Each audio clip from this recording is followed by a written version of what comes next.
Hello friends, welcome to make law easy. Friends, तो चलिए बढ़ते हैं अपने नेक्स्ट टॉपिक की तरफ।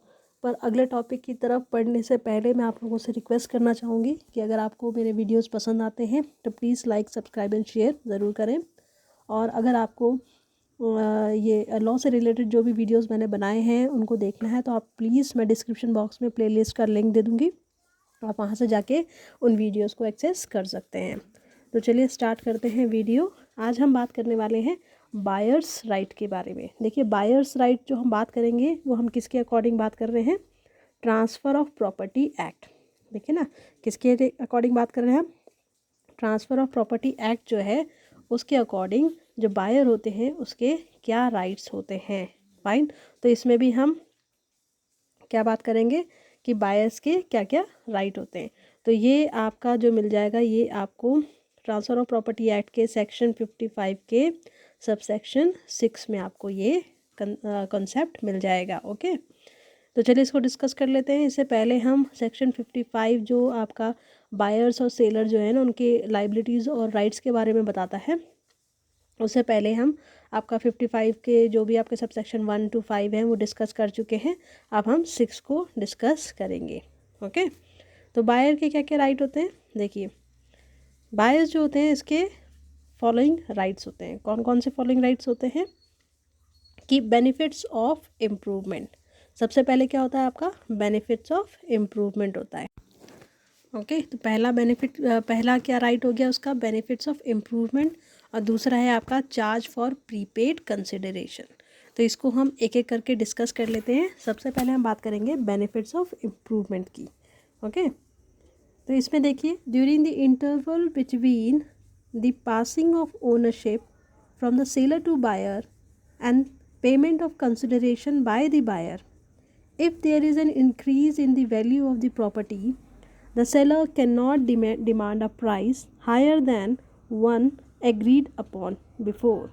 तो ये क्या कह रहे हैं? ये कह रहे हैं कि उस टाइम इंटरवल के दौरान, ठीक है ना, बिटवीन द जो भी आपका टाइम इंटरवल है between the passing of ownership from seller to buyer, मतलब जब तक कि आपका जो सेलर है, मान लीजिए ए सेलर है और बी आपका बायर है, तो इसके मतलब ए जो है जब इसका जो भी आप ये प्रॉपर्टी सेल कर रहा है, जब तक ये प्रॉपर्टी बी के पास सेल नहीं, मतलब चली नहीं जाती उसकी ओनरशिप, जब तक इस प्रॉपर्टी की जो कि ए की है इसकी ओनरशिप बी के पास में, मतलब बायर के पास में नहीं चली जाती है, उस इंटरवल के दौरान, ठीक है ना, उस इंटरवल के दौरान, या फिर जब तक कि बायर जो है वो पेमेंट, ठीक है ना, पूरा जो कंसिडरेशन है वो पे नहीं कर देता, उस टाइम पीरियड के दौरान अगर इस प्रॉपर्टी में जो कि सेलर की है उसमें कोई आपका उसकी वैल्यू में अगर कोई इंक्रीज़ होता है, ठीक है ना, तो यहाँ पर जो सेलर है वो आपका बायर से ज़्यादा अमाउंट की डिमांड नहीं कर सकता है। इसको मैं एक बार फिर से समझा देती हूँ। मान लीजिए ये आपकी कोई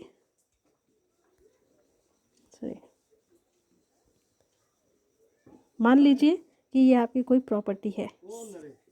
ये किसकी है? ये सेलर की प्रॉपर्टी है।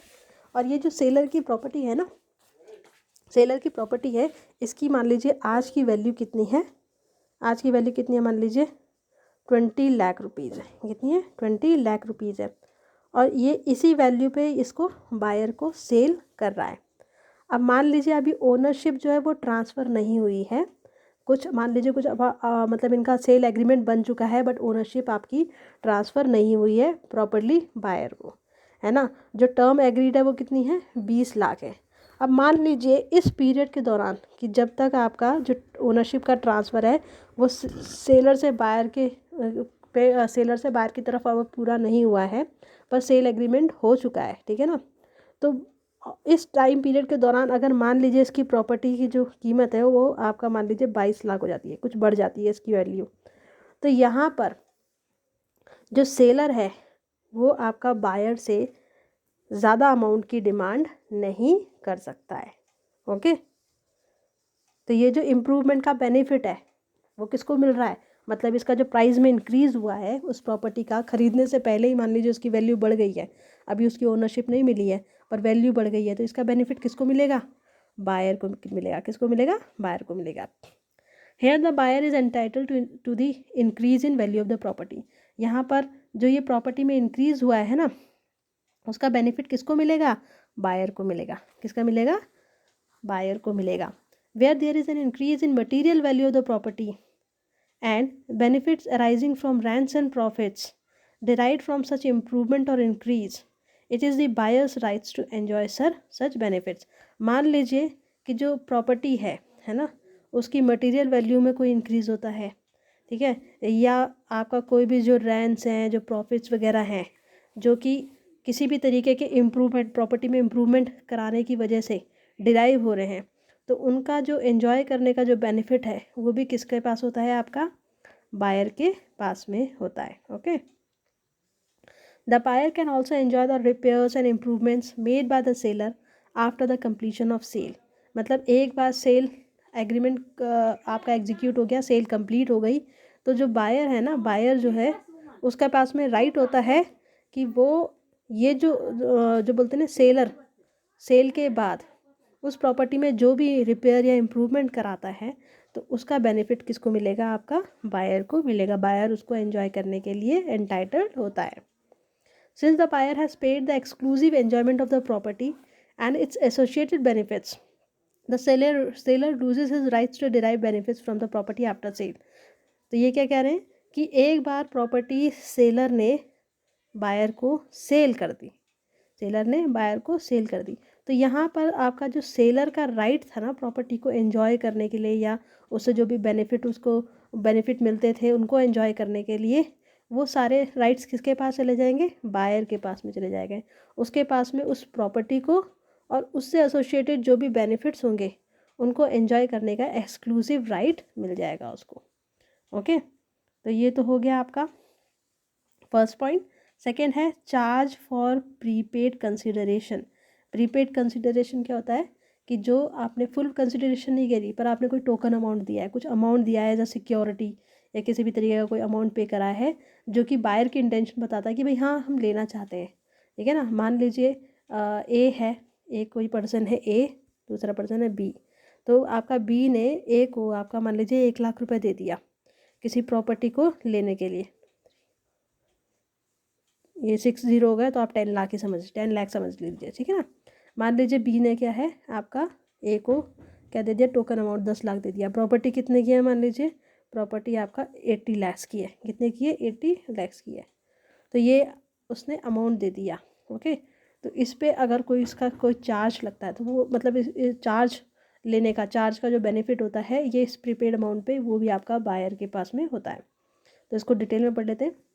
Although the amount varies from case to case, the seller usually asks for a deposit from the buyer at the time of making the contract of sale।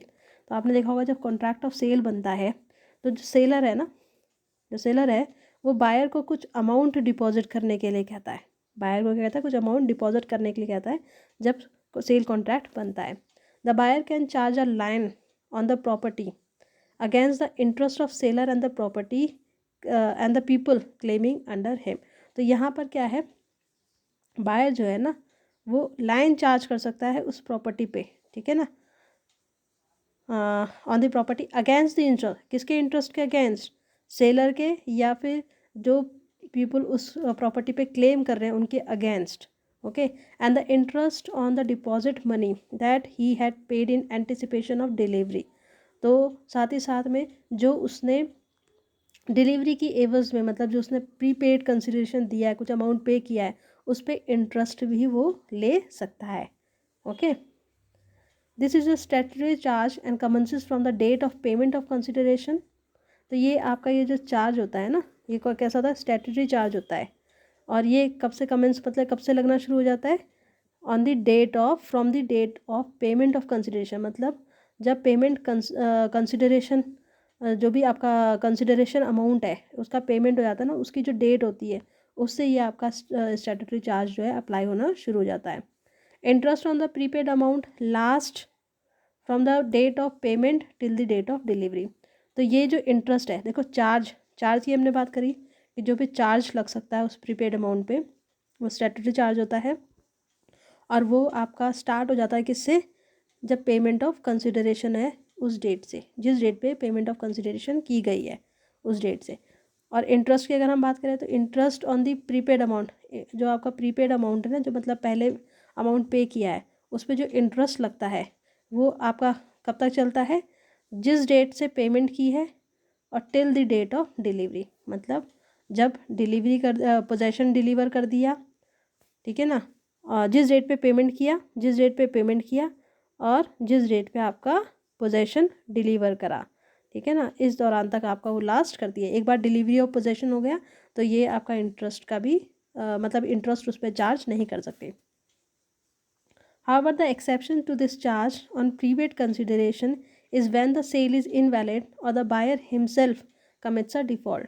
तो ये इसका एक एक्सेप्शन है, मतलब जो बायर है ना वो कब प्रीपेड कंसिडरेशन पे कोई चार्ज या कोई इंटरेस्ट नहीं ले सकता है, जब सेल इनवैलिड हो, ठीक है, या फिर जो बायर है ना कोई डिफ़ॉल्ट कमिट करे, कोई मिस्टेक कर दे, कोई डिफ़ॉल्ट या मिस्टेक कमिट करे। फाइन। अब देखिए इसमें आपने जो अभी बेरेट दिखाऊंगी उसमें आपकी एक टर्म आएगी अर्नेस्ट, ठीक है ना। तो अर्नेस्ट क्या होती है, तो अर्नेस्ट जो है वो आपका परचेज मनी का वो पार्ट होता है, ठीक है, परचेज मनी या आपका जो कंसिडरेशन अमाउंट होता है उसका पार्ट होता है, deposited by the buyer with seller when the agreement is made. तो अर्नेस्ट क्या है, अर्नेस्ट मनी क्या होता है, अर्नेस्ट मनी जो है वो आपका जो कंसिडरेशन है या परचेज मनी का वो पार्ट होता है जो कि बायर जो है वो डिपॉजिट करता है, बायर जो है वो डिपॉजिट करता है सेलर पे, सेलर के पास में, किस टाइम पे, जब एग्रीमेंट बनाया जाता है। Okay. Earnest is kept as a security by the seller and indicates the intention of a buyer to fulfill the agreement। तो अर्नेस्ट क्या होता है, अर्नेस्ट जो है वो एक, अर्नेस्ट मनी जो भी आपका सेलर अपने पास रखता है वो एक सिक्योरिटी की तरह रखता है, और ये क्या बताता है, ये आपका बायर की इंटेंशन बताता है कि वो एग्रीमेंट को फुलफ़िल करने के लिए रेडी है। If the buyer commits a default then the seller has the right to forfeit the earnest. मतलब अगर मान लीजिए बायर कोई मिस्टेक कमिट करता है, कोई डिफ़ॉल्ट करता है, तो जो सेलर है ना उसके पास में राइट होता है कि वो अर्नेस्ट मनी को फॉरफिट कर ले, मतलब उसको उस पर एक तरीके से कब्जा भी नहीं कहेंगे, मतलब उसको अपने पास रख ले, उसको रिटर्न ना करे। However, mere delay on the part of the buyer to make payment does not amount to a default। पर यहाँ पर ये भी बताया गया है कि मान लीजिए अगर बायर जो है उससे पेमेंट करने में थोड़ी सी देरी हो जाती है, तो इसका मतलब ये नहीं है कि आपका बायर जो है उसने डिफ़ॉल्ट कमिट किया है। If the seller commits a default, मान लीजिए अभी तक तो हम बायर की बात कर रहे थे कि बायर अगर डिफ़ॉल्ट करता है, पर मान लीजिए आपका, अगर हम बात करें, एक मिनट, हाँ, मान लीजिए अगर हम बात करें कि अगर सेलर कोई डिफ़ॉल्ट करता है, अगर सेलर कोई डिफ़ॉल्ट करता है, जहाँ पर क्या है, जिसमें क्या क्या इंक्लूड है, किस तरीके की डिफ़ॉल्ट कर सकता है, faulty title, not delivering the possession in time, ठीक है ना, failing to obtain any permission necessary for sale etcetera, ठीक है। ये आपका सेलर की जो डिफ़ॉल्ट है उसमें क्या क्या आपका चीज़ें इंक्लूड हो सकती हैं। एक तो वो फॉल्टी टाइटल है, मतलब जो प्रॉपर्टी को सेल करा जाता है वो फॉल्टी अगर उसका टाइटल फॉल्टी है तो मतलब क्लियर नहीं है कि प्रॉपर्टी किसकी है, किसकी, मतलब वो उसका ओनर कौन है, उससे रिलेटेड अगर कोई इश्यूज़ हैं तो वो आपकी सेलर की डिफ़ॉल्ट मानी जाएगी, है ना। मान लीजिए वो आपका पोजेशन टाइम पे डिलीवर नहीं किया है, वो भी सेलर की डिफ़ॉल्ट मानी जाएगी, ठीक है। और मान लीजिए सेल करने के लिए कोई आपका नेसेसरी परमिशन की ज़रूरत है, वो सेलर ऑब्टेन नहीं कर पा रहा है, तो वो भी आपका सेलर के पार्ट पे डिफ़ॉल्ट माना जाएगा। एक आपका केस था Shri Hanuman cotton mills versus Tata aircraft limited 1969 का, ठीक है ना। इसमें आपका अर्नेस्टस जो है इससे रिलेटेड आपके क्या क्या मतलब ऑब्जर्वेशंस थी उनको नोट डाउन आप कर सकते हैं, देख लीजिए इस केस में क्या इस केस में आपका अर्नेस्टस जो है उससे रिलेटेड आपका क्या क्या ऑब्जर्वेशन थी। सबसे पहले, when the contract is concluded it must be given. जब आपका कॉन्ट्रैक्ट बनाया गया है, ठीक है ना, कंक्लूड किया गया है, तो आपका ये वापस कर देना चाहिए, मतलब कंक्लूड हो गया है, जब कॉन्ट्रैक्ट आपका पूरा हो गया है, ठीक है ना, तो इट मस्ट बी गिवन, ये आपका देना चाहिए। It indicates the intention of a buyer to fulfill his part of the contract. It is symbolic of the binding nature of the contract. तो बेसिकली ये आपका ये जो अर्नेस्ट मनी होता है ये बायर की इंटेंशन बताता है कि वो कॉन्ट्रैक्ट अपने मतलब जो उसकी रिस्पॉन्सिबिलिटी है कॉन्ट्रैक्ट के प्रति, जो भी कॉन्ट्रैक्ट आपका बायर सेलर के बीच में बना है, तो ये बायर की एक इंटेंशन बताता है कि हाँ वो अपने पार्ट का कॉन्ट्रैक्ट जो है वो फुलफिल करने के लिए तैयार है। It is symbolic of the binding nature of the contract, मतलब ये एक तरीके से जो कॉन्ट्रैक्ट है उसके बाइंडिंग नेचर के लिए मतलब एक सिम्बॉलिक साइन होता है, मतलब बोलते हैं ना एक सिंबल की तरह होता है कि हाँ भाई टोकन मनी मिल गया, टोकन मनी भी कह सकते हैं इसको एक शॉर्ट मतलब एक जनरल टर्म्स में ना। It is a part of the consideration agreed upon between the parties for carrying out the transaction. इसका मतलब है कि ये कंसिडरेशन मतलब उस कंसिडरेशन अमाउंट का पार्ट होता है, उसी का पार्ट होता है जो कि आपका बायर और सेलर के बीच में एग्री किया गया है कि मतलब बायर कितने में खरीदेगा, सेलर उसको कितने में बेचेगा। It is forfeited when the buyer commits a default, ठीक है ना। ये कब आपका एक तरीके से मतलब इसको जब्त कर लिया जाएगा या इसको वापस नहीं किया जाएगा, या इसको बोलते नहीं समझा जाएगा कि भाई ये आपका एक तरीके से आपको वापस नहीं मिलेगा। मतलब अगर बायर ने दिया है ना तो ये बायर उस पर कोई क्लेम नहीं कर सकता है बाद में, अगर बायर कोई मिस्टेक कमिट करता है, कोई डिफ़ॉल्ट कमिट करता है। Unless there is a contract to contrary the earnest is forfeited when the buyer commits a default. तो ये आपका क्या है, जो बायर अगर मान लीजिए कोई डिफ़ॉल्ट करता है तो जो आपका अर्नेस्ट मनी है वो आपका क्या होता है, फॉरफिट कर लिया जाता है, जब्त कर लिया जाता है ना। पर ये ध्यान में रखने वाली बात है कि इसके कॉन्ट्रैरी, ठीक है ना, इसके कॉन्ट्रैरी कोई कॉन्ट्रैक्ट ना बनाया गया हो, मतलब इसके